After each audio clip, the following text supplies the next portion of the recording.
Hi, I'm David Bell. Welcome to Tall Tales and Truth from the far country, kiwiconnexion.nz.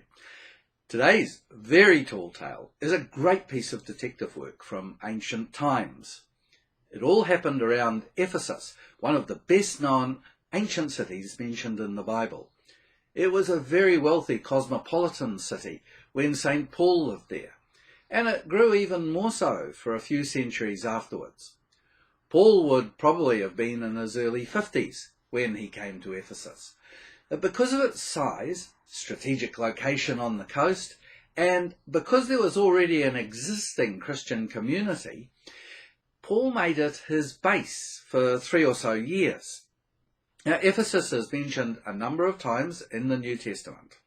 There's the letter to the Ephesians, which Paul wrote when he was under house arrest in Rome. It's also mentioned in Revelation as one of the 7 churches, as well as the book of Acts. Now, Bible study can be quite boring, but usually there's a tall tale or two to make it come alive. And that's the case with a little letter that Paul wrote to Philemon. So, we're in a far country, 2,000 or so years ago, and a letter comes to us.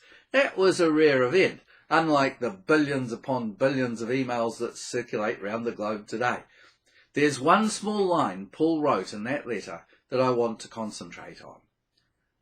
Refresh my heart in Christ. Now, I like that a great deal, and without pushing any religious barrow. Here's why. The letter to Philemon is preserved in the New Testament. It's one of the shortest books in the Bible. Now, if you read it, and it'll only take you a few minutes to do so, you won't find Ephesus mentioned. But Philemon and Ephesus are linked, but you'll have to decide whether or not this tall tale is also true. This is how it happened. Ephesus was the centre of many competing religions because it was so cosmopolitan. Everyone had their favourite kind of god, but there was one goddess particularly associated with the city. She was Diana to the Romans, Artemis to the Greeks, and Astarte when the Phoenicians ruled Ephesus. Diana was the goddess of fertility and sexual drive, and I like that as much as I like my heart refreshed in Christ, if truth be known, because that's how we humans are made. But there's a difference between Diana or Artemis of Ephesus compared to Artemis in Greece. Artemis in the Greek mythology was cool, and she was sexually chaste, the sister of the god Apollo. She was more than a bit promiscuous in Ephesus, however. There, worship of the ancient Earth Mother resulted in a city which had legal prostitution and a whole industry devoted to the worship of Diana and her instinctual drives. The silversmiths of Ephesus had a thriving trade, making icons of Diana, talismans for earrings and rings and bracelets and statues.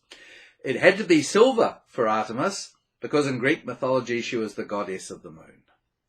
So when St. Paul first arrived in Ephesus, he would have been amazed by the great temple of Diana, for it was one of the 7 wonders of the ancient world.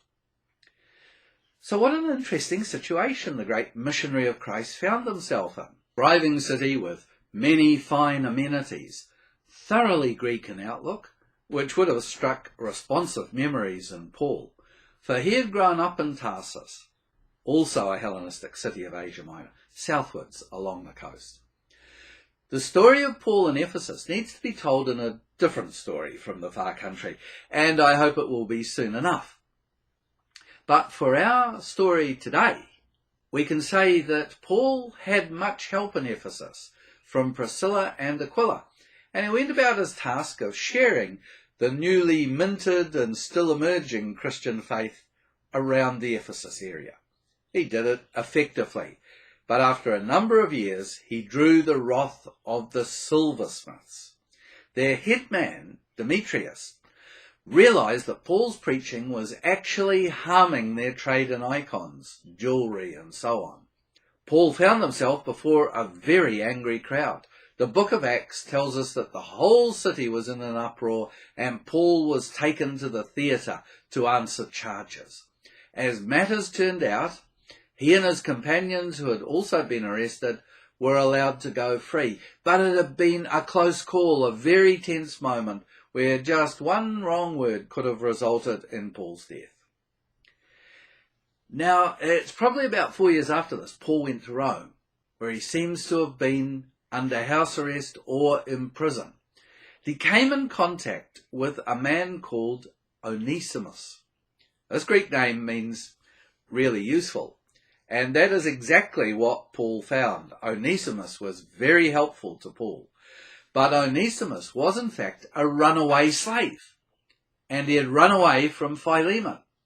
Under Paul's influence, Onesimus now decided to go back to his master. He took with him Paul's letter.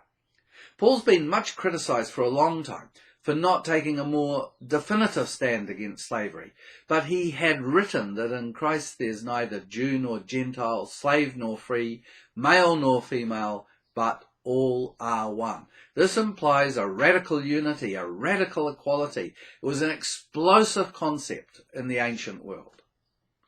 His appeal to Philemon, the slave owner, was, "You too are a Christian of Asia Minor. Therefore I appeal to you, in a formal sense, set him free. Refresh my heart in Christ in this matter." Philemon could have dealt to Onesimus with the usual brutal contempt Roman masters treated slaves. Well, it's a wonderful story. We don't know the outcome.